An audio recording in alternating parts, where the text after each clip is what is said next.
நட்சத்திர கனவுகள் அத்தியாயம் 84. மாவிளக்கினை எடுத்துக்கொண்டு கொட்டு மேளத்தோடு இரு ஊராரும் கோவிலுக்கு வந்து சேர இளையராணி ருத்ரா இருவரும் வந்திருந்தனர். ருத்ரா கையில் மாவிளக்கோடு மஞ்சள் ஒளிமின்ன தேவதையாய் புடவையில் நிற்கவே அவளையே ரசனையோடு கவனித்தது ஓர் கருவிழிகள். ஒரு வழியாக பூஜையை முடித்து தேங்காய் பழம் உடைத்து சாமியை கும்பிட்டு சிறிது நேரம் விளக்கு எரியும் வரை அமர்ந்து அப்போதும் 10 நிமிடம் கும்மி அடித்த பின்னே கிளம்பினர். அனைவரும் வீட்டுக்கு வந்து சேர காலை 5 மணியானது. இன்னும் சிறிது நேரத்தில் விடிந்து விடுவது போல் இருக்க அப்போதே ஒரு சிலர் முத்தம் தெளிக்க ஆரம்பித்து விட்டனர். விழிகளோ அயர்வோடு அனைவருக்கும் சுழலவே, மருமகனே, இன்னைக்கு இங்கேயே தங்கிக்க வேண்டியதானே என்று பெண்களை வீட்டில் வந்துவிட்ட இளந்திரையனிடம் கேட்டார் தங்கப்பாண்டி. இல்லம்மா, நான் வீட்டுக்கு போறேன் என்றவனோ கிளம்ப பார்க்க, அப்ப இருங்க, நானும் வந்துடுறேன், கொஞ்ச நேரம். உறக்கம் விழிகளை சொக்க அசதியோடு கூறினாள் யாழ்மதி. நீ வேணா இங்கே இரு இலா கூறவே, வாரேன் என்று மறுபடியும் கூறி தந்தையின் பைக்கையை வாங்கி கொடுக்க இருவரும் அங்கிருந்து கிளம்பினர். குளிர்காற்று தாக்க கொட்டாவி விட்டு விழிகள் சொக்க தன்னவன் முதுகில் சாய்ந்தவாறு விழி மூடிக்கொண்டு வந்தாள் யாழ்மதி. இதுக்கு நீ உன் வீட்டிலே தூங்கியிருக்க வேண்டியதானடி. வீட்டுல விருந்தாளி வந்திருக்க, நான் எங்க வீட்டுல இருந்தா நல்லா இருக்காதுல்ல மாமா. அப்போ பிரியாவும் தானே வந்திருக்கா உங்க வீட்டுல. நான் இப்ப சங்கரமூர்த்தி வீட்டு மருமக கூறியவளோ மறுபடியும் கொட்டாவி விட்டு கொண்டே வந்தாள். சொந்தங்களுக்கு மதிப்பு கொடுப்பவளை கண்டு பெருமிதம் கொண்டு சிரித்தவாறு பைக்கினை செலுத்தினான் இளந்திரையன். வீட்டுக்கு வர வேலைக்காரி முத்தம் தெளித்து கோலமிட்டு கொண்டிருக்க பைக்கிலிருந்து இறங்கி வீட்டுக்குள் போதையில் வருபவள் போலே தள்ளாடி உள்ளே சென்றாள்.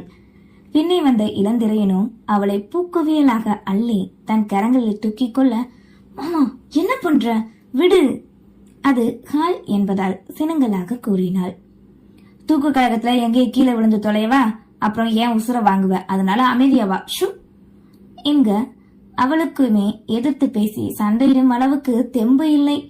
உண்ட உணவு கூட நடையாக நடந்ததிலும் விழித்து இருந்ததிலும் கரைந்து போனது. அவனின் நெஞ்சில் வாகாய் விழிமூடி சாய்ந்து கொள்ள மாடி ஏறி தங்களின் அறைக்கு வந்தவனோ படுக்கையில் அமர வைத்தான்.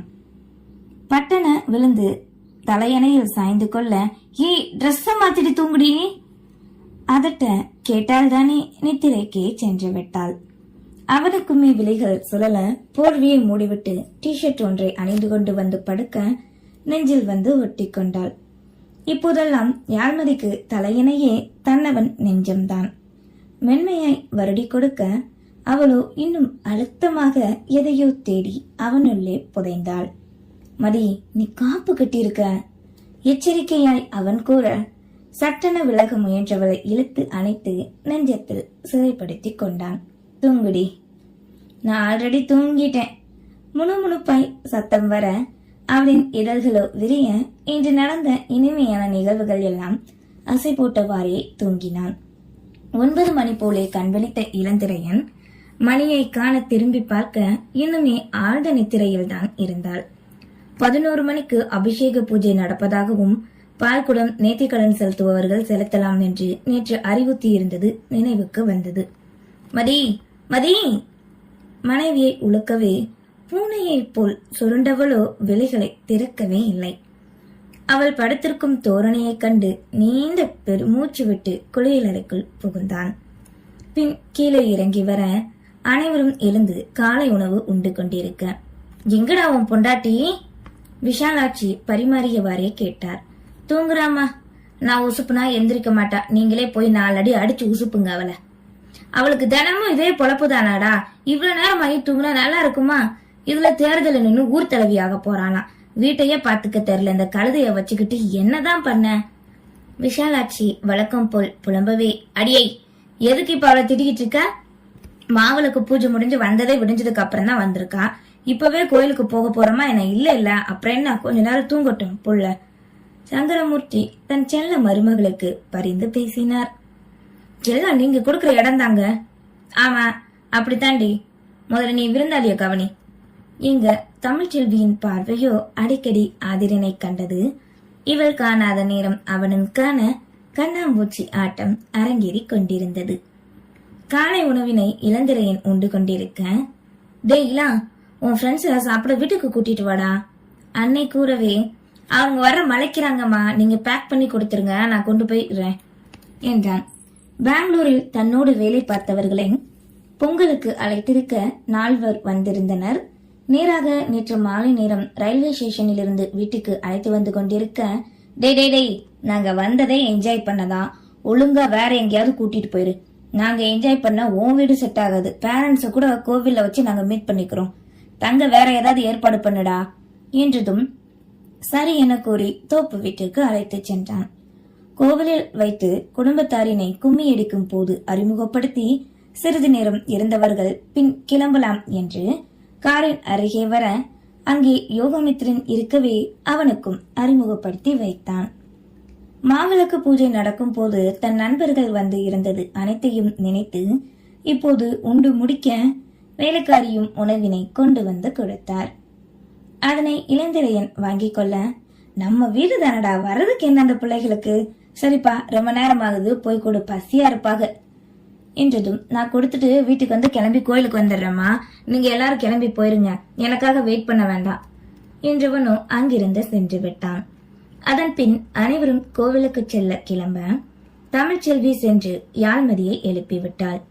மதி எழுந்திரு, செட்சாரி கட்டணும், கோவிலுக்கு போகணும், நேரமாச்சு அடித்து எழுப்பி கரம் பற்றி அமர வைக்க, உன் அண்ணன் எங்கடி போனா, என ஊசிப்பி விடாம அவங்க ஃப்ரெண்ட பார்க்க போயாச்சு, லேட் ஆகுது, போமதி என்றதும் அப்போதும் முழுதாக நித்திரை கலையாது குளியலறைக்குள் புகுந்தாள்.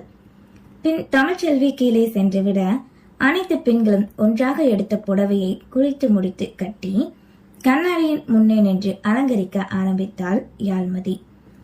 அதே நேரம் கிளம்பிய அதித்தி தன் அத்தையின் அறைக்கு வர அவரோ அப்போதுதான் கிளம்பி கொண்டிருந்தார். அத்தை கிளம்பிட்டீங்களா கேட்டவாறே வாசலில் நிற்க, உள்ள வாமா, இதோ கிளம்பிக்கிட்டே இருக்கேன். என் மருமகளா இது, எம்புட்டு அழகு இந்த புடவையில, வந்ததுமே எல்லாருக்கும் சுத்தி போடணும் தா. நீங்களும் தான் இந்த புடவையில அழகா இருக்கீங்க அத்தை. எனக்கு இந்த ஒன்னா ஒரே போல புடவை வேண்டான்னு தான் சொன்னேன், ஆனா நீங்க எல்லாரும் தான் கேட்கல. இதெல்லாம் வயசு பிள்ளைக்கு கட்ட வேண்டியது தான். அதெல்லாம் இல்ல, யாருனாலும் கட்டலாம். இருங்க அத்தை, நான் உங்களுக்கு தலைவரி விடுறேன் கூறியவாறு தன் மாமியாரினை அமர வைக்க அவரோ வேண்டாம் என மறுக்க முயற்சித்தார். அதித்திக்கு அத்தையின் ஆழ்மனதில் இருக்கும் விஷயங்கள் நன்கு தெரியும் என்பதால் அவரை அமர வைத்து தானே அலங்கரித்து விட்டாள். அரை மணி நேரத்திற்கு பின் கண்ணாடியில் தன்னை பார்த்த விஷாலட்சிக்கு வெக்கம் தாழ முடியவில்லை. எல்லாரும் பார்த்தா என்ன நினைப்பாங்க, பாட்டியானதுக்கு அப்புறமும் இவளுக்கு இந்த அலட்டல் வேணுமாக்கோன்னு நினைப்பாங்கல்ல. மத்தவங்களுக்காக நம்ம வாழ்க்கையை வாழக்கூடாது, நமக்காகத்தான் வாழணும். நீங்க வாங்க அத்தை போகலாம், நேரமாச்சு என்றதும் சரி என்றவாறு மருமகளோடு வெளியே வந்தார்.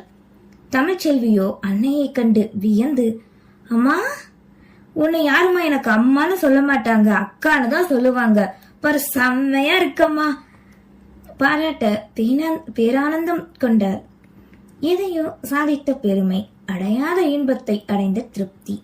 தமிழு, அம்மா ஒரு போட்டோ எடுண்டி என்றதும், ஒன்னு என்னமா ஒன்னு, 1000 போட்டோ கூட எடுக்கலாமா உன்னை கூறியவாறு கைபேசியில் போட்டோ எடுக்க மற்றவர்களும் கிளம்பி வந்தனர். மயில் வண்ண பட்டு புடவையில் பட்டாய் மனம் வருட மற்றவர்கள் அறியாது தமிழ்ச்செல்வியை ரசனையோடு கண்டான் ஆதிரன். தன்னை துளைக்கும் அவனின் பார்வையை காணாமலே உணர்ந்து கொண்டவளோ நிமிர்ந்து கூட காணவில்லை. சரி வாங்க போகலாம் தேவா கூற, அடியை மதி மாடி நோக்கி மாமியார் குரல் கொடுத்தார். இதோ வரேன் என கூறியவாறு இவர்களை போன்றே அவளும் புடவை அணிந்திருக்க கீழே இறங்கி வந்தாள். தன் அத்தையை கண்டு வாய்ப்பிழந்தவளோ, என்ன மாமியாரே, எனக்கு போட்டியா வர மாதிரி தெரியுதே இடுப்பில் கை வைத்து முறைப்போடி கூற, நீ தாண்டி அழகு, போதுமா? ஆமா, இந்த வேலையை செஞ்சது யாரு உங்களுக்கு? வேற யாரு, என் மூத்த மருமக தான். அருகில் இருந்த அதித்தியின் கரங்களை பற்றி கொண்டு பெருமையாக கூறினார். ஓகே ஓகே, ஒத்துக்கிறேன், என் அளவுக்கு இல்லைனாலும் நீங்களும் கொஞ்சம் அழகுதான் என் செல்ல அத்தையாரே. தோள்பட்டையில் கரத்தினை மாலையாக போட்டு கொஞ்சம் வழி விட்டுட்டி. புடவை வேற கசங்குது, அலங்காரம் வேற அலையுது. நான் வேணா என் மாமாவ பொண்ணு பார்க்க வர சொல்லட்டா இப்ப உங்களை? கிண்டலாக கூறி அத்தையின் அடிகளையும் வாங்கி கொண்டாள். சரி வாங்க போகலாம். தேவா அழைக்க எனக்கு பசிக்குது, முகத்தை சுருக்கி கொண்டு கூறினாள் யாழ்மதி. நாங்க எல்லாரும் சாப்பிட்டது போதும், நீயும் சாப்பிட வந்திருக்கலாம்ல. இரு, நான் போய் இட்லி அவிச்சு கொண்டு வரேன் உனக்கு என்று விசாலாட்சி நகர பார்க்க. வேண்டாம் வேண்டாம் வேண்டாம், நீங்க எல்லாரும் போங்க, நான் சாப்பிட்டு பின்னாடியே வந்துடுறேன். இளமாமா வீட்டுக்கு வரும்போதுல நான் கிளம்ப கூட அப்படியே வந்துடுறேன் என்க. ஓஹோ, புரிஞ்சு போச்சு புரிஞ்சு போச்சு. குரசாக தமிழ்ச்செல்வியும் அதித்தியும் கூற சமாளித்து புன்னகையோடு அனுப்பி வைத்தாள். அவர்கள் செல்லவே தன்னைத்தானே கண்டு கொண்டு கணவனுக்காக காத்திருக்க ஆரம்பித்தாள். அடைநேரம் இலாவும் நண்பர்களை சந்தித்துவிட்டு யோசனையோடு வீடு வந்து சேர்ந்தான். நன்றி.